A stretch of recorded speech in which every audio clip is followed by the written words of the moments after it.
கர்த்தருடைய பரிசு நாமத்துக்கு ஸ்தோத்திரம். இன்று நமக்கு அருளப்பட்ட தேவ வார்த்தை நீதிமொழிகள் 1:33. எனக்கு செவி கொடுக்கிறவன் எவனோ அவன் விக்கினமின்றி வாசம் பண்ணி ஆபத்துக்கு பயப்படாமல் அமைதியாயிருப்பான்.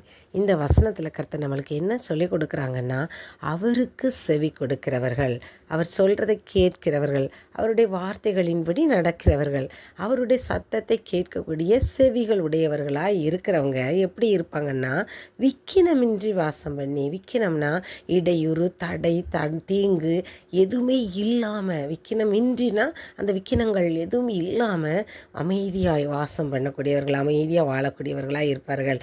ஆபத்திற்கு பயப்படாமல் அமைதியாக இருப்பார்கள். இங்கே சுற்றி என்ன நடந்தாலும் அதை பற்றி அவங்க கவலைப்பட மாட்டாங்க. ஏன்னா எந்த தீங்கும் அவங்களுக்கு வராது.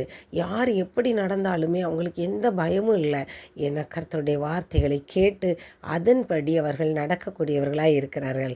நாம் அப்பா கூப்பிடுறாங்க, அப்பா நம்ம எங்கே கூப்பிட்றாங்கன்னு நம்மளுக்கு தெரியாது. வாங்கன்னு சொன்னால் நம்ம அப்பா பின்னாடி போவோம்.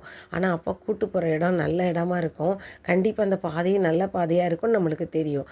அதே போல தான் கர்த்தராகிய இயேசு கிறிஸ்துவுடைய வார்த்தைகளுக்கு நம்ம கீழ்ப்படுகிறவர்களாகவும் அவருடைய சத்தத்துக்கு கேட்கக்கூடியவர்களாக இருக்கும்போது அவர் முன்னே போய் கோணலானவைகளை எல்லாத்தையும் செவ்வையாக்கிடுவார். அப்போ நம்ம தைரியமாக போகலாம். நம்மை சுற்றி என்ன நடந்தான, போர் நடந்தான, நிலநடுக்கம் நடந்தான, நோய்கள் எத்தனையோ வந்தா என்ன, கர்த்தருடைய பிள்ளைகளை எதுவும் தொடாது. ஏன்னா விக்கினமின்றி அவர்கள் வாசம் பண்ணுவார்கள்னு கர்த்தர் சொல்லியிருக்காங்க. அதனால் எந்த தீங்கும் நம்மை அணுகாதவாறு கர்த்தர் பாதுகாத்து கொள்வார். அதனால தான் அவருடைய வார்த்தைகளின்படி நடக்க சொல்லி நம்மளுக்கு சொல்லி கொடுக்குறாங்க. யோவான் 10:27 என்ன சொல்லியிருக்காங்கன்னா, என் ஆடுகள் என் சத்தத்திற்கு செவி கொடுக்கிறது, நான் அவைகளை அறிந்திருக்கிறேன், அவைகள் எனக்கு பின் செல்கின்றன. அப்போ அவருடைய ஆடுகள் ஒரு மேய்ப்பனோட சத்தத்தை தெரிஞ்சு வச்சுருக்கோம். அப்போ தெரிஞ்சு வச்சதுனால தான் எவ்வளோ கூட்டம் இருந்தாலும் கரெக்டாக மேய்ப்பன் குரல் கொடுத்த உடனே பின்னால் போகும். அதே போல் நம்ம கர்த்தருடைய வார்த்தையையும் அந்த சத்தத்தையும் கேட்கக்கூடிய செவிகள் உடையவர்களாக இருக்கணும். அப்படி இருக்கும்போது அவர் நம்மளுக்கு முன்னால் போகும்போது அவரை நாம் பின்தொடர்ந்து போக முடியும்.